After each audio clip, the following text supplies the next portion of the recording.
Hello, guys, and welcome to our Webtoon workshop for Webtoon Canvas. This is our last workshop for the time being. We had 3 sets, so our previous ones were about making money with your Webtoon, and now last week was about what was last week's? We had making money with your Webtoon.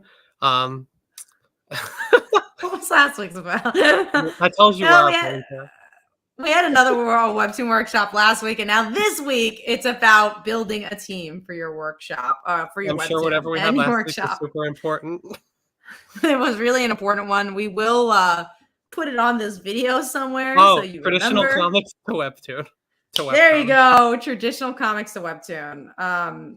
So you got that. This is our second live stream today, if you can't tell. It literally in a row. We just did our Patreon live stream for Slice of Life, and then now we have this one. Master Ben says, "I spy with my eye an incredible, talented New Yorker." Thank you. And New Yorkers, we're both New Yorkers. I wonder which one of us he's talking about. I think Master Ben is a Comic Uno fan, but he could be a Phil fan soon as well. I think he's an underdog. He's watching Comic Uno waiting for me to show up. That is probably true. We also have Jose who says, "I've been looking forward to this one." Thank you, Jose. Awesome. All right, well, let's go into our conversation. So what we're going to talk about is making a team and honestly just making a webcomic. So you've never made a Webtoon before. How do you make your idea become a reality in the regards of literally physically making a reality?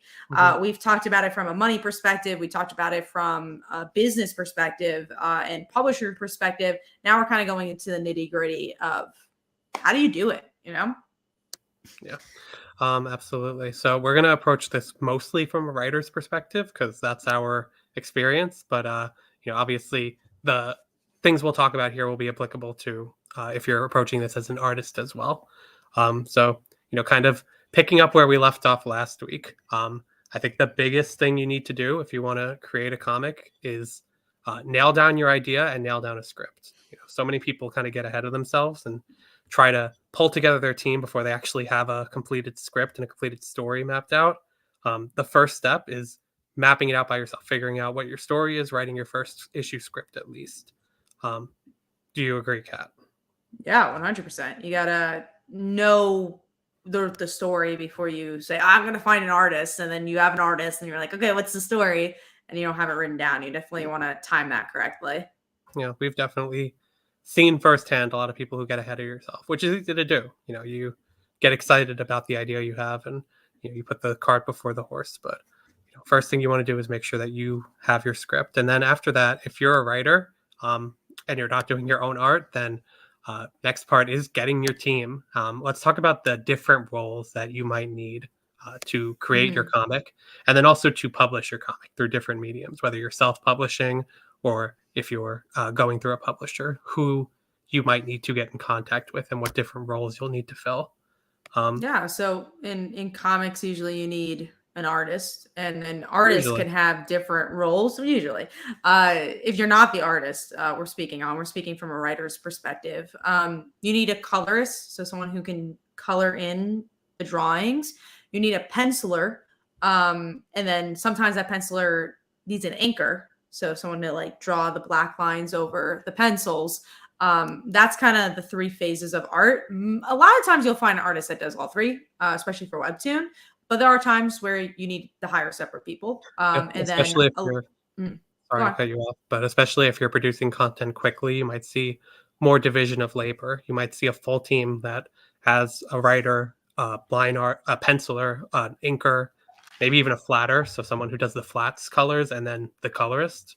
Something, especially on Webtoon, you see when Webtoons start to get bigger, a lot of the time you'll see the first thing they'll bring on is a flatter, from what I've seen, to kind of help save time in the coloring process. So, having a bigger team, it means you have to shell out a little money, but it also means that you could probably produce content more quickly because different people can work on different things at the same time.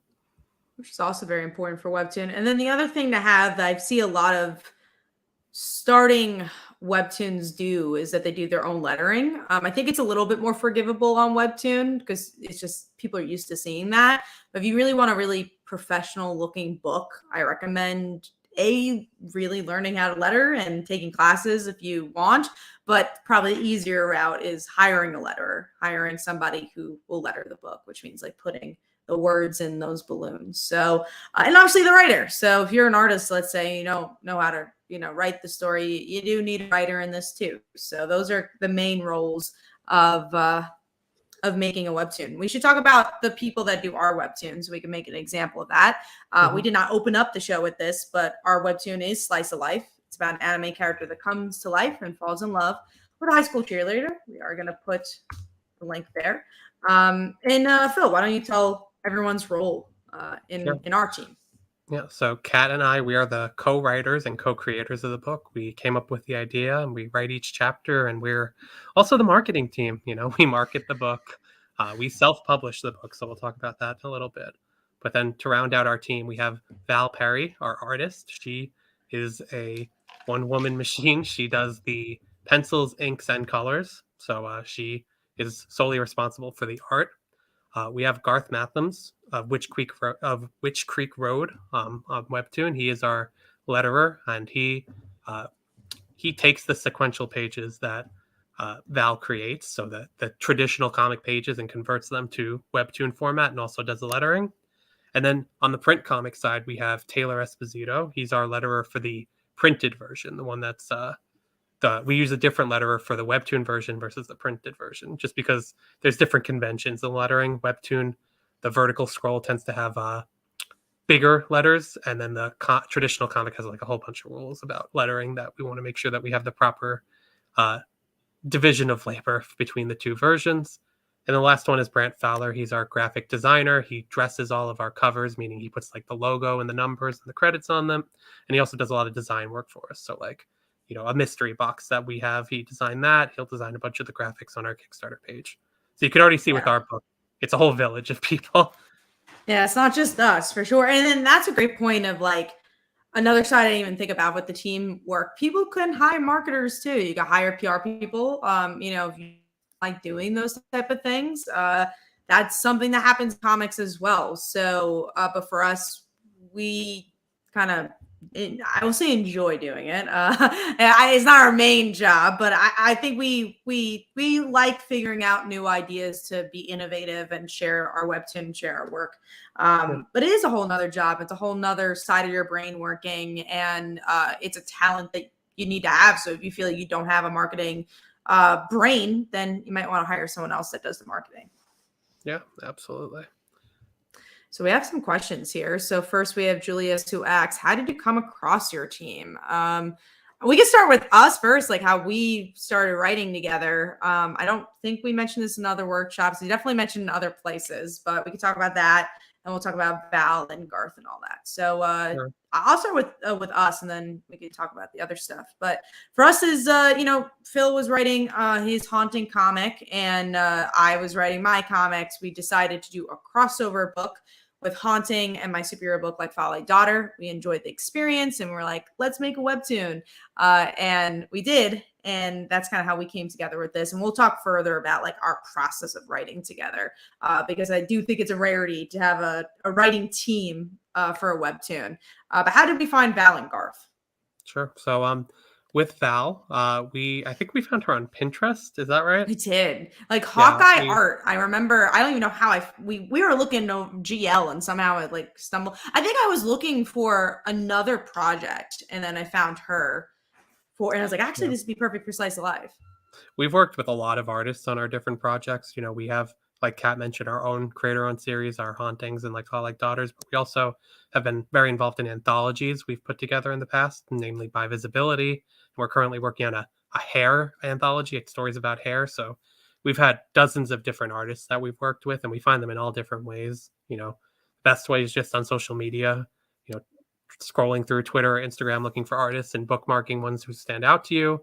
Sometimes looking in more unconventional places like Pinterest. But artists put themselves out there in a lot of different places, and just when you see someone you like, try to form that relationship, and you could find the artist that you'll be working with on your webcomic in a place you wouldn't expect. So we found Val on Pinterest. We had already put our script together, and we were scouring the internet for our artist. And then once we had Val on board and we had a few chapters, we found Garth actually. We didn't find him as a letterer. We reached out to him because we're familiar with him. He had launched Kickstarters for his horror He webcomic. was one of the first Kickstarters I backed because I remember his Kickstarter was $1 for this beautiful book. And I was like, of course I'm going to back this. And then we became friendly through that. Yeah. And then when we were going to launch our Webtoon, we knew he had a Webtoon original. So we wanted to pick his brain about suggestions for how to have the strongest possible launch we could with Slice of Life with our comic. And, as we talked through our book with him and our experience and shared some of the art and story with him, he fell in love with it right away. He was like, oh, he was actually teaching us how to letter. We were going to become the letterers for the book ourselves. And he actually offered, he said, how would you like it if I became the letterer for this book? And, it's been absolutely great. He's such a great collaborator. And, he really contributes to the story. Just today, we got a new chapter. Literally an hour ago. There was a really obvious joke that I missed in this chapter. Like, so obvious that it would have been a crime if it hadn't made it in there. And thankfully, Garth caught and he added the joke in. And I won't say more about it, but I'm really glad to have him on the team. And he's a really quick letterer. And one thing that, is so important about Webtoon, what I love about our team is just we work so smoothly together and everyone does their part. And obviously we give people breaks and that's something we really try. And that's something you can't run your team to the ground either. You got to find a balancing act of okay, can we, let's give a 2-week break to this person, 2-week break to this person.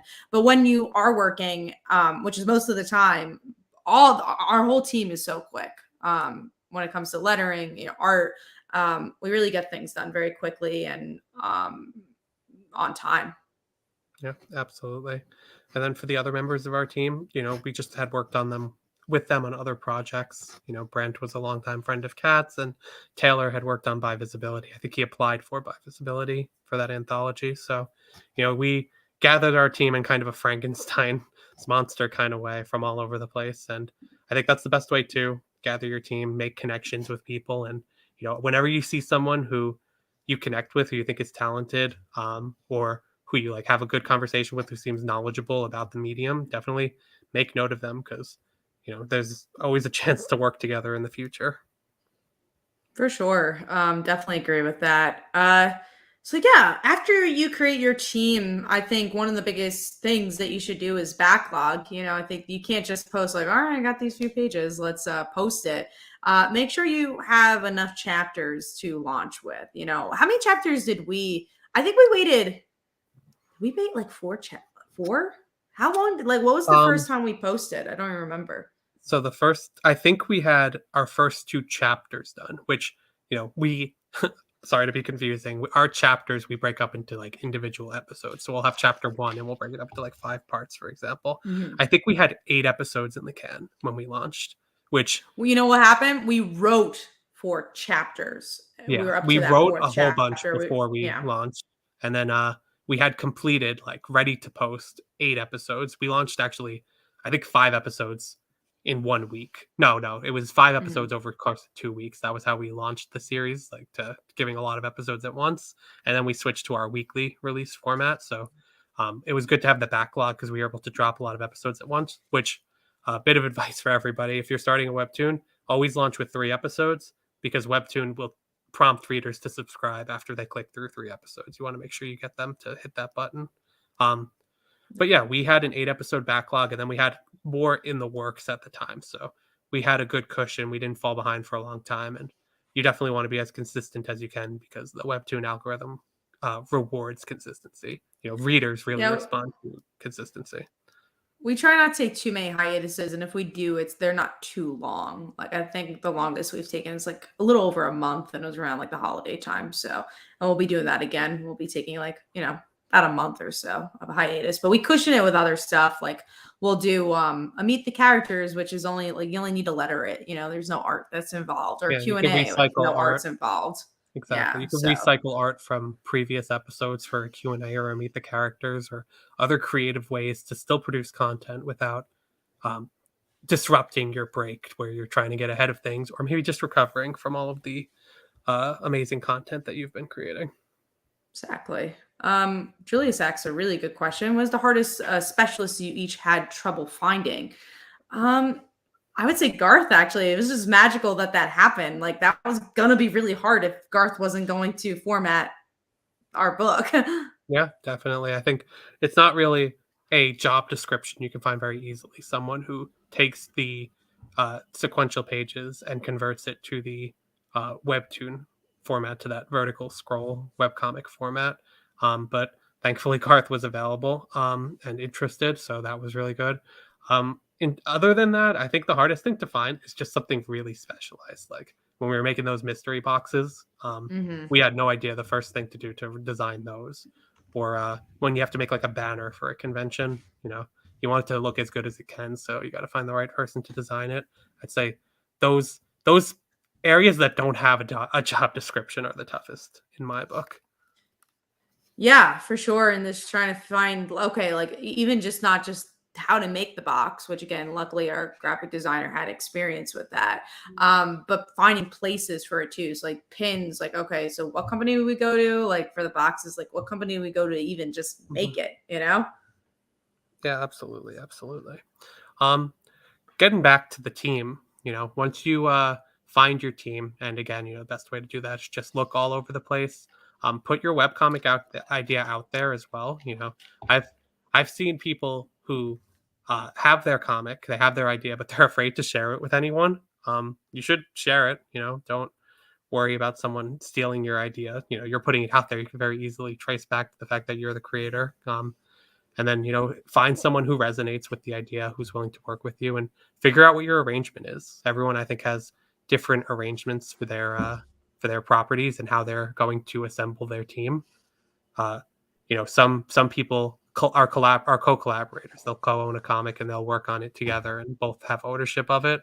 I shouldn't say both, because obviously it could be a full team, but other people use a work for hire arrangement. If you want to maybe talk about Which that a we little bit. do, which we do more of the work for hire arrangement, where like me and Phil, we're 50-50 on whatever profits we make. But then for the artists, we give, a set rate. And then for the letter, we give a set rate. And then everyone else has a set rate. Yeah, so it guarant the benefits of a set rate is that for the team, for the artist and the letterer who are getting the rate, it guarantees payment. You don't have to worry about, you know, recouping an investment before you get paid. You're getting on the spot, Mm. and you get it timely. Um, and then the benefit for us using that rate is that we kind of get to maintain ownership of the project, and then we also, you know if we turn a profit, we get to keep the profit, and we like to redistribute that the best we can to our creative team when Mm. we turn a profit. But there's different arrangements work better for different people. We have friends who are writer artist collaborative teams, and they you know work together on creating the story without any given page rate, and then split profits however they choose to. Could be 50-50, it could be 60-40, whatever the arrangement that works for the team. I think the best thing that works for us and works for everyone we've ever talked to is just communication, making sure that everyone's on board for the project, has realistic expectations, because it's not easy to turn a profit. And sometimes it takes a little time. So everyone should be very communicative every step of the way, and always thinking about how to make the comic the best it can, and make sure everybody's happy with the arrangement as they go on. And giving comp copies and comp stuff Oh of, yeah. of your book or your merchandise is great too. We do that with another part of our team we didn't even mention. We should. We Oh, have a translator as well, our Spanish translator, nice. which is really amazing. Yeah, We always Lenore, try to she's shout her great. out, Lenore.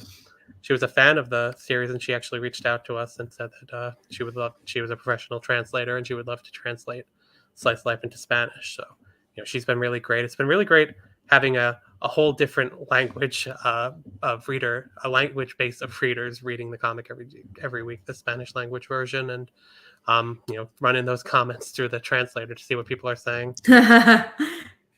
It's also interesting to see different perspectives of that too. Like the comments are really different in the Oh Spanish yeah. version than the Sometimes they give English us a good version. laugh. Sometimes they say They stuff that do. we did not see the first time around.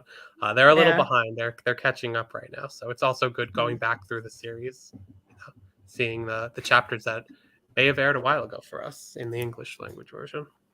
I agree. The name changes says, do you use the other media to promote your webtoon besides YouTube? Yeah, we use Twitter. What we do on Twitter, actually the morning I usually wake up, I'm just like, all right, here's the new episode. Let's give a little teaser of what's about. And then Phil later in the week, he'll do like, oh, this is something that happened in the episode. Isn't that cool? So we try to at least post twice a week on Twitter about Slice of Life, but usually try to make it interesting. Yeah, We use for Facebook. sure. You're more in charge of the Facebook side of things, and Yeah, Instagram you're more in charge of. yeah, Facebook, Instagram, Twitter. Use everything at your disposal. Use TikTok if you can. That's a beast that we're getting into the hang of tackling. But you know, Too much on the plate right now to tackle, but we're getting ready. Yeah, but I use Tumblr. We were just talking about how Tumblr is coming back to life.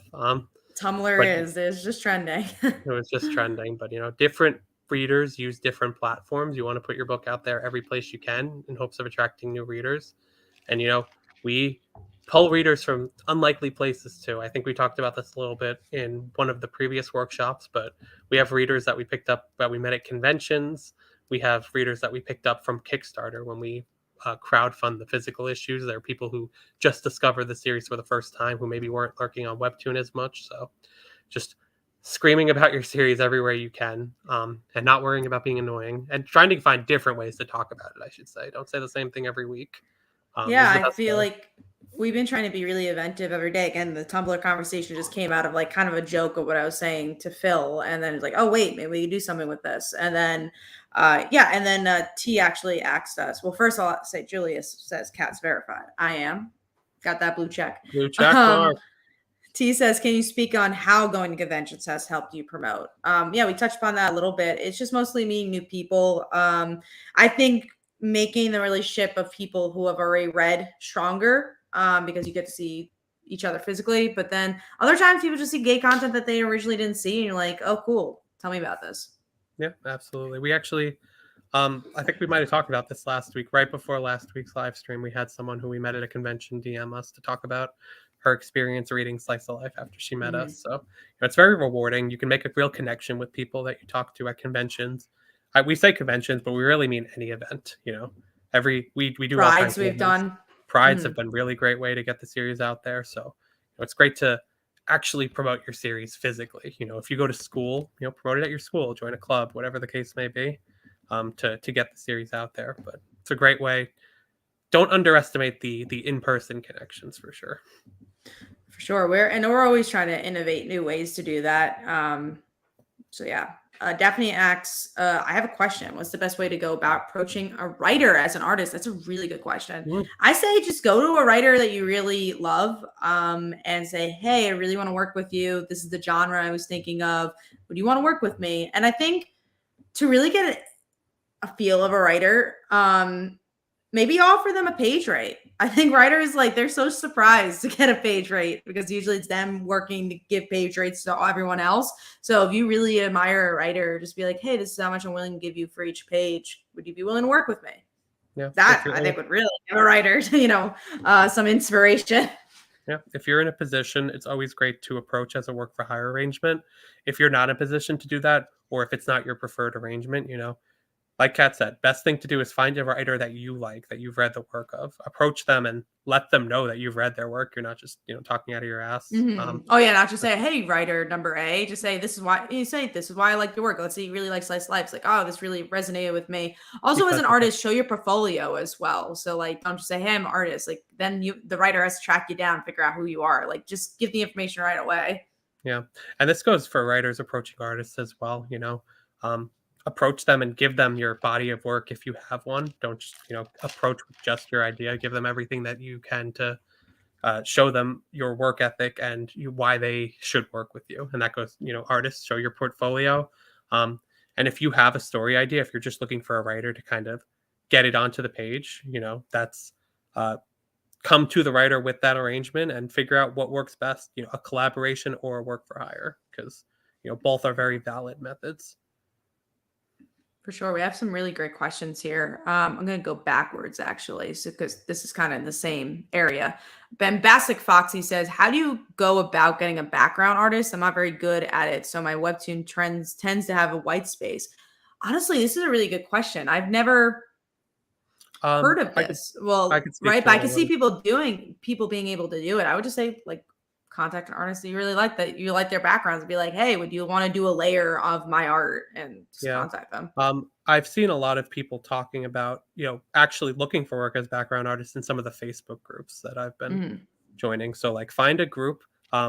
It doesn't have to be a Facebook group, obviously, but I'll use that as my example. There's a lot of Webtoon Facebook groups that connect, you know, creators and artists who are interested in creating. And I've seen all kinds of different positions being advertised there. Logo designers, background designers, flatters, etc. So, if there's a particular role you're looking to fill, put out a call for action, post on Twitter, on Instagram, go into these Facebook groups, post on Reddit, whatever the case may be, because there's definitely people out there who can fill those roles. You just need to Mhm. look in all the right places and make sure you review all of your options. Don't always go with the first person you find, even sometimes they'll be the best, but you definitely want to not sell yourself short. You want to look at all of the options that you possibly can. I agree. Then Jose asks, who/what has influenced you in your creative projects? Um, I feel like it's just the comic book industry in general. Like, there's so many people that influence me, and I see, let's say, the things going on with Substack. If you guys don't know, a lot of comic creators that worked for Marvel and DC are kind of doing their own businesses now and using this newsletter Substack to do that, and be able to get their own creative stuff out there while still publishing stuff, while maybe doing, like, not a lot of them have been doing Webtoon, but there's like one or two. Justin Jordan, who did a lot of stuff for DC, he has a Webtoon original. So yeah, I just see what I love from other creators, and try to be just as innovative as them. Yeah, and that also goes with webcomic creators as well. You want to have an eye on all types of creators. That goes for the traditional comics, like in the direct market. That goes for Substack, these like alternate distribution methods that are popping up, and then obviously on Webtoon, find your favorite creators. For us, we were influenced by so many different people. One who comes to mind is just is Tiki TX. Kiss It Goodbye. That was one of both Kat's and my favorite web comics when we were first creating Slice of Life, and we really liked the way that she approached her series, and also the way that she marketed herself, the way that she built up her Patreon and her social media. So you want to find people who are doing what you want to do well, and do your best to emulate them, not steal from them, but like see what's working for them and try to come up with your own ideas. And then, people you admire, sometimes you get to work with them, because Yeah. Tiki, again, she was like a big, like, foundation work that for our books. Like, oh, I love the way she paces stuff. And I love that she kind of gets to the romance, because it takes a while, and that's something we want to really do. And she did cover for us for Slice of Life issue 1. Yeah, one of our variant covers, one of our favorites, one of our Hmm. best sellers. So Yeah. it's really great. And that going back to some of the questions we got earlier, how did we get Tiki for a cover? We just approached her, a lot, and we approached her as a fan and fellow creator. We approached her saying that we were big fans of Kiss It Goodbye and what we liked about it, and why we considered her for a cover. So if there's someone you're a fan of that you want to work with, the best thing you could do is just reach out to them. The worst thing that happens is that they say no or you don't get an answer, but you should always shoot your shot. Yeah, there's definitely nothing harmful to do that. So let's get into how we write. How do we work together? Because I feel like As that's kind writers. of, yeah, as writers, because that's something different. That I don't see on Webtoon as much as co-writers. Yeah. It's funny because we just did a Patreon and we kind of talked about this a little bit. But why don't you start? Sure. So, like Kat said earlier, our first time writing together was we did a crossover between our individual series, our my haunting, my horror comic, and Kat's superhero series, like Father Like Daughter. We were at a Halloween party, and we were just like kind of riffing on each other and making jokes and like saying like, oh, this is what would happen if they crossed over. And after a little while, it stopped being a joke. We were like, oh, this sounds like a lot of fun. It sounds like something different. Superheroes meet horror, something that could really like sell. Um, on Kickstarter, that's where we were launching. That's where we were self-publishing these series, and then we met up and we are like, okay, if we did this, what would the story be beat for beat? So, and that kind of this became the template for any writing that we do together. So, including Slice of Life, our webtoon, where we'll do the beats, we'll figure out what's the overarching plot, and then we'll kind of hone in individually from there. Okay, we have the plot. What's each scene? We have each scene. What are the beats in this scene? What are the characters? What are some lines? And then once we have the skeleton mapped out, we divide and conquer. So Kat writes this scene, I write this scene, or in the case of Slice of Life, I'll write a chapter, Kat will write a chapter. And then sometimes if we have the bandwidth to do it, we'll write it together. We'll sit down together and actually write it. But most of the time we'll give, after we plot it together, we'll give one of us the director role to actually write it out before the other person reads it and puts their own touches on it. I think it's only been twice that we wrote it together. We did the locker room chapter together, and then we did our Pride issue story for the By Visibility, Volume 2. We wrote together. But then, like, when we approach other stories that aren't part of this webtoon, like there's one that we really realize, oh no, we need to write this together to really figure this out. But Slice of Life, we just know the characters so well. It's been pretty easy just to, again, divide and conquer when you know all the characters. But this is a great question. Let me answer T's first, but then I'll get to Jose's. T says, can you give a timeline of how Slice of Life came to life, like from the idea to the webtoon? Sorry if I answered earlier. No, to be more specific, like we said, it was Halloween kind of started the crossover. I would say middle of the crossover, we were like, let's make a webtoon. Yeah, so we were working on our crossover, and we had such a great time. We were like, what do we want to do next? And we both had our eye on Webtoon, so we knew we wanted to make a Webtoon. I would say this was probably December 2020 or so. December 2020, January 2021, if I had to guess, is when we were... because we were looking for an artist around like March or so, and then we started launching it in June. So Slice of Life first was incepted, became an idea in let's say January of 2021, and the teaser for the series came out on June 1st. We wanted it to come out for Pride Month, and then the series itself launched at the end of June. So from the very idea, it took 6 months for us to launch something on Webtoon. And like we said, we didn't reach out to artists right away. We developed our script, and I think we found value set in March, and then we spent about 3 months getting our backlog, and then we launched. So all up 6 month timeline, 3 month with art before we launched, roughly. And then Jose asks a really good question. How have you managed to overcome any disagreements among yourselves and your team? I will say, thankfully, disagreements doesn't happen very often. And it usually doesn't happen for story reasons. If we have a disagreement, it's usually just like little things that have built up. And then it's like this little thing that happened. And then we just start yelling at each other. And this has honestly only happened maybe twice in our friendship. Out of our whole friendship, it's maybe only happened twice. And it's usually not because this plot didn't happen. It's usually these little things that built up and we're getting angry about other stuff, not even with each other, just maybe just life has been hard. And then we kind of snap at each other and then we realize, oh, this is where it came from. And then we talk about it. Most of the time we're really good with the story though. We give and take with the story. Especially with Slice of Life. I think that one just happens to be both of our baby. We both know it really well. I don't think we've ever had a real disagreement on Slice of Life. Maybe only right when we were starting it. I don't think it was ever a disagreement. I think it was just us saying oh, should they be cousins? Should they be twins? Should we have this happen first? Never really a disagreement, just figuring out who they are. I will say something we're working on right now. Actually, we've had a few disagreements on, not a fight.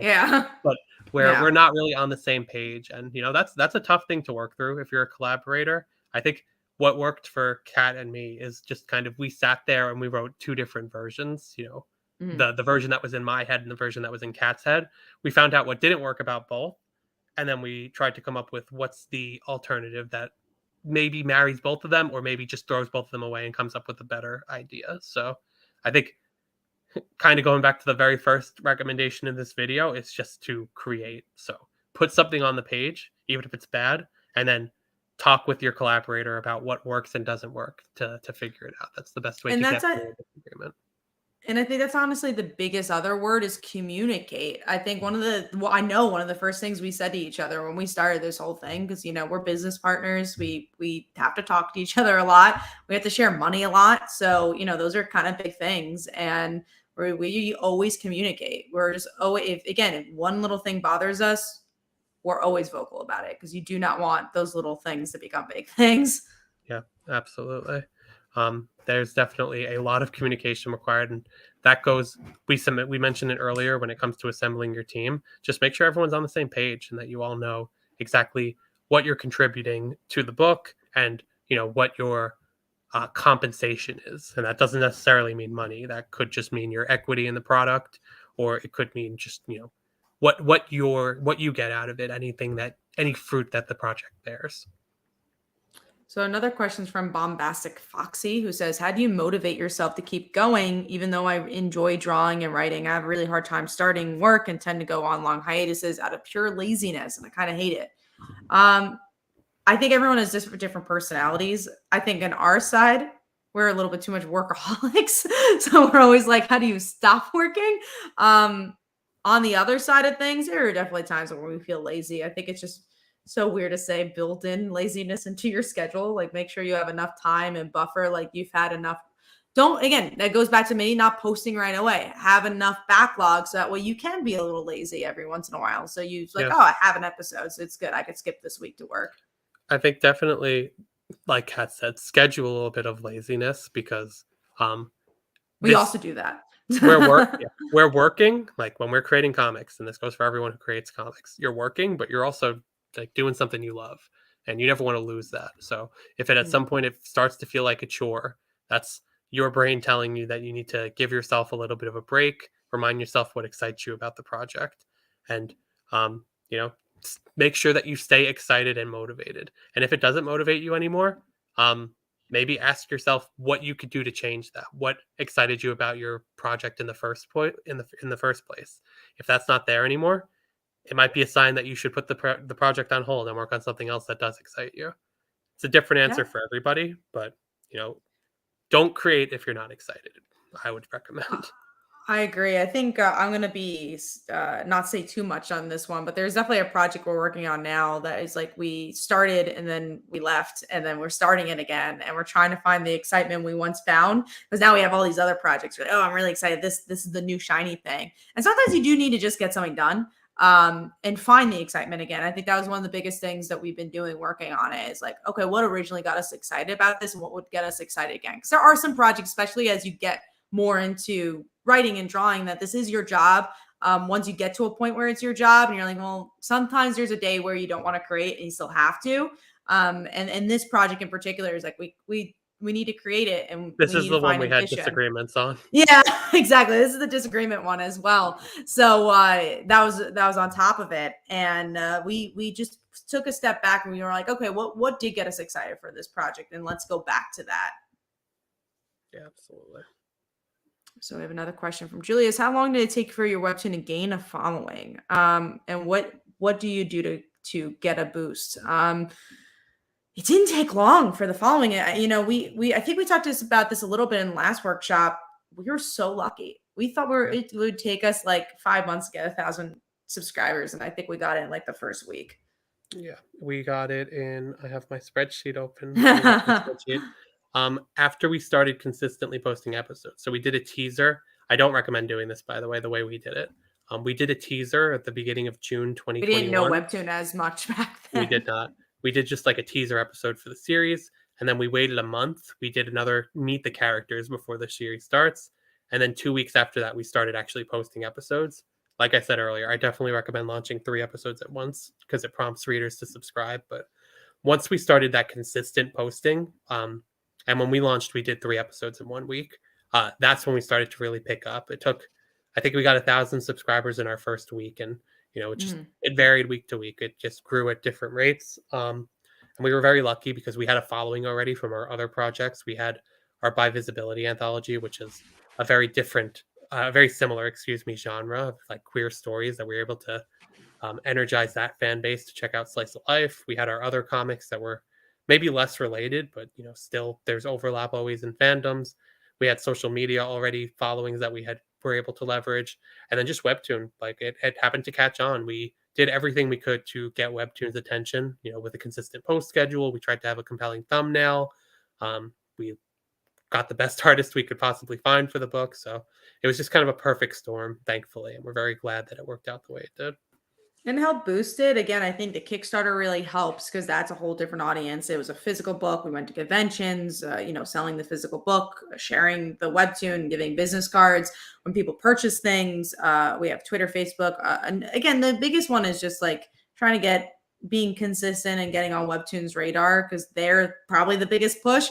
But away within Webtoon, we really were able to like cross promote and get other people's followers is the cameos. We did Oh cameos yeah. with other GLs and Well, other books.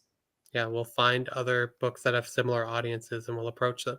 Um, we might have talked about this in a previous one, but when we first had the idea for the cameos, so like we approached three other webtoons that were much bigger than us at the time, and we were like, okay, hopefully at least one of them gets back to us, and they want to just like have our main couple cameo in their series and their main couple cameo in ours. Um, and then all three of them got back to us at once, and we're like, yeah, let's do it. And we're like, okay, great. Now we have to find places to fit them all. So there's just like a string of episodes where there's like cameo after cameo after cameo, and one of my favorite comments we've ever gotten on the webtoon is, "Wow, there sure are a lot of gay couples at this school because they all just happen to be concentrated in the same school scene." You Um, would think Lucy would be less have less internalized homophobia with all the gayness around her, no, but she just doesn't notice it. She's she's completely just like oblivious. that they're not gay, they're friends. What are you talking But about? going back to the question at hand, like that's a great way to build your fan base and to get more readers to combine fan bases with another series to collaborate, whether that's cameos in the series like we said, like we did, and you plug the series at the bottom of the episode, or maybe it's just like tweeting about other series that you like, and Mm, having other creators tweet about your series as well in turn. for sure. T says, do you ever have disconnects between your writing and the art? If so, how do you deal with that? Val is anytime we've ever wrote something and it looked a little different, it always looked better. So, I mean, if there's ever something like maybe a slight, oh, maybe this person should turn around differently, we just give a note and we're just like, hey, can they turn Yeah, around differently? And Val, in literally a second, will give us the next sketch and it'll be good. yeah. Because we love working with Val. Yeah, Val. One of the great things about working with an artist long term is that you kind of like get to know each other really well. So Val really knows what we like, and I think we've started to cater our scripts to Val. We know Mm. what she likes to draw and what her strong suit is. And She'll put in little cameos of literally of herself and her friends, but also mhm. like things she likes, and then is fun for our webtoon audience to pick up on them. Like, oh my god, is that Luca from Luca? Yeah, she'll sneak in So Luca. She'll sneak in YouTubers that she likes. So she's really fun like that. So I don't remember what the original question was, but uh, what how do you oh, communicate with pretty much with your disconnects. artists, and if there's any disconnects? Yeah, I think, and this goes to actually the process of creating a comic. Creating it in phases definitely helps. If I get thumbnails, so like really rough sketches of the layout for the page first, it'll help me catch like an issue before the artist spends countless hours doing the pencils and the inks and the colors. You're better off catching disconnects between the writer and the artist at that early phase where not too much has been done than waiting until, oh, I have a finished page here, actually can you completely redraw it from a different angle. Yeah, exactly. So just knowing different stages really helps. Okay, other question here. What this is from the reverse. What's the best way to communicate your ideas for a project with a writer in concept art? Important.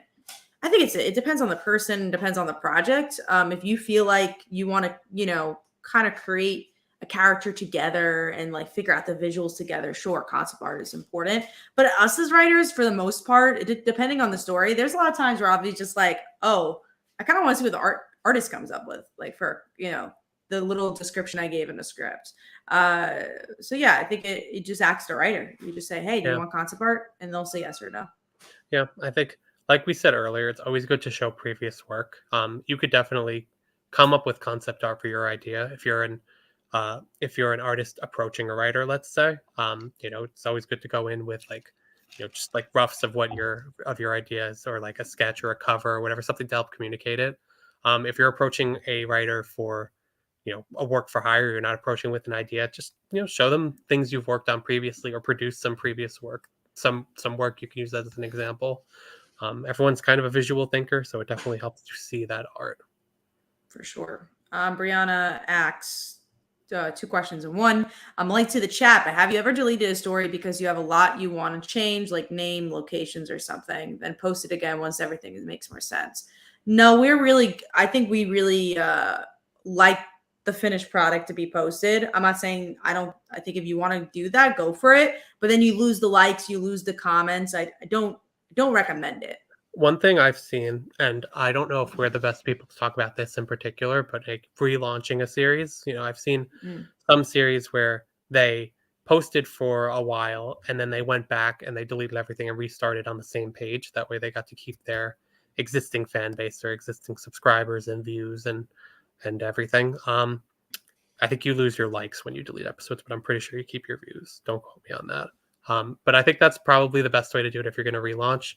There's other people who do soft relaunches. So, I recently started reading a Canvas series where when they grew a lot as an artist as they produced their series and as it got more popular. So those first few chapters looked a lot different. They actually went back and just redrew the first episode and then just put a note like this first episode's redrawn, but the next few aren't.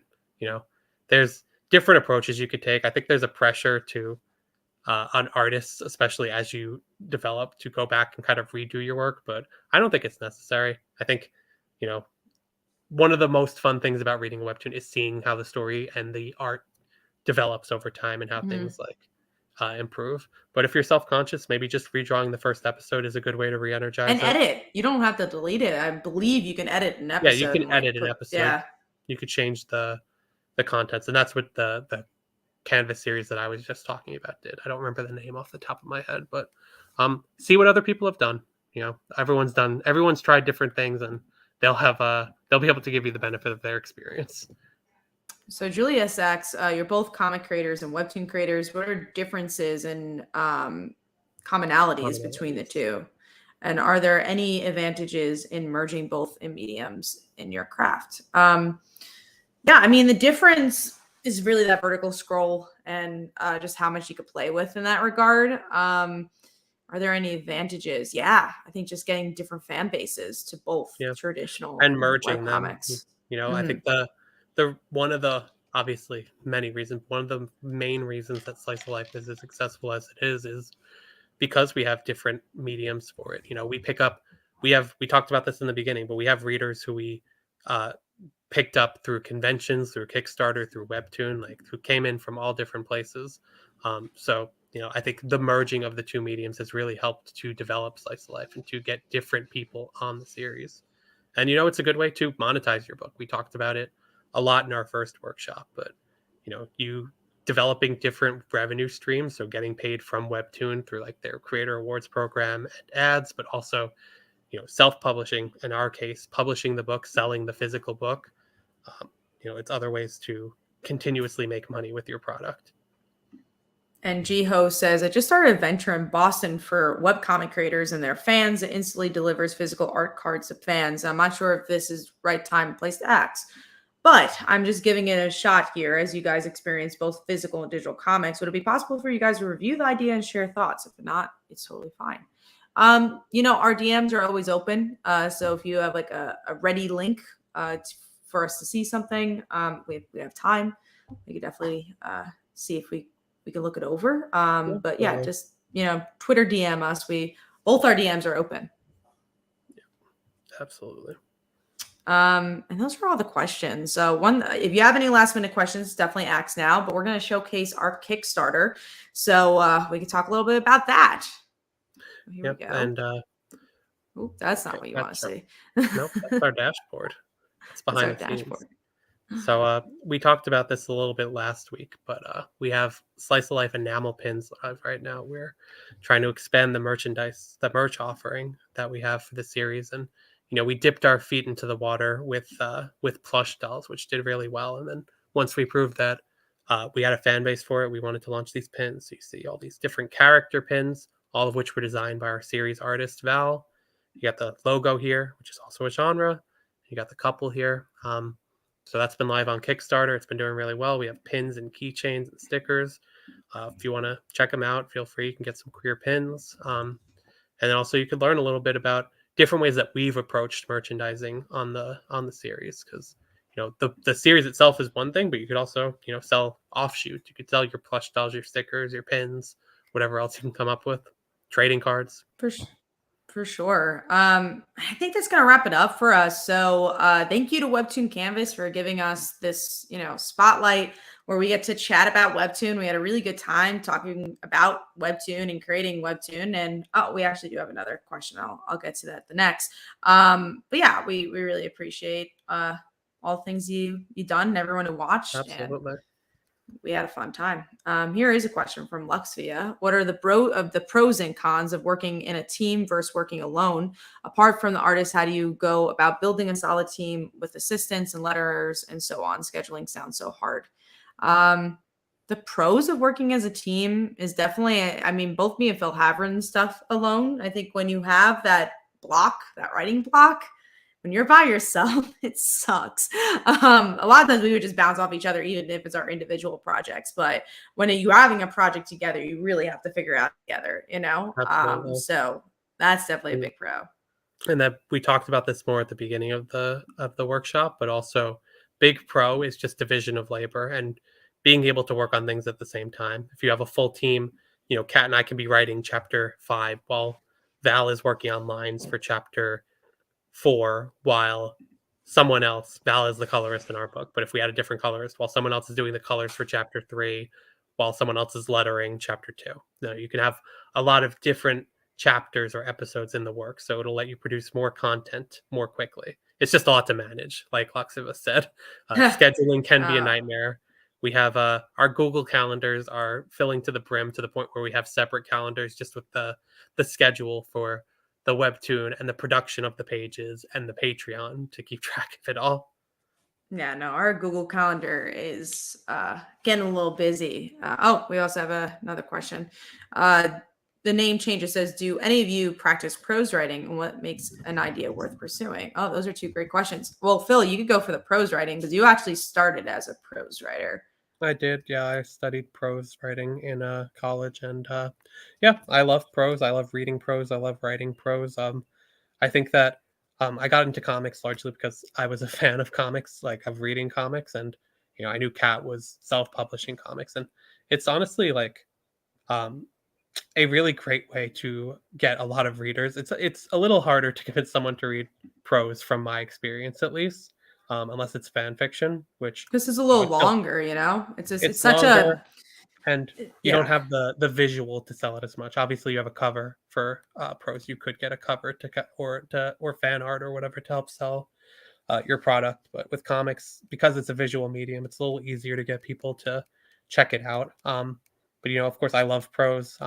We actually have talked about getting into prose and having some prose projects on the schedule. So it's definitely a very viable option. We have friends who are just as much prose creators as they are comic creators, and a large part of their business is through their prose work. So it's a little cheaper to make too, because you don't have to pay for art. You're not technically, you are paying for yourself too, but later down the line. So it's a little, all you have to really worry about is printing. So I made the cover art and the design work. So And what makes the idea worth pursuing?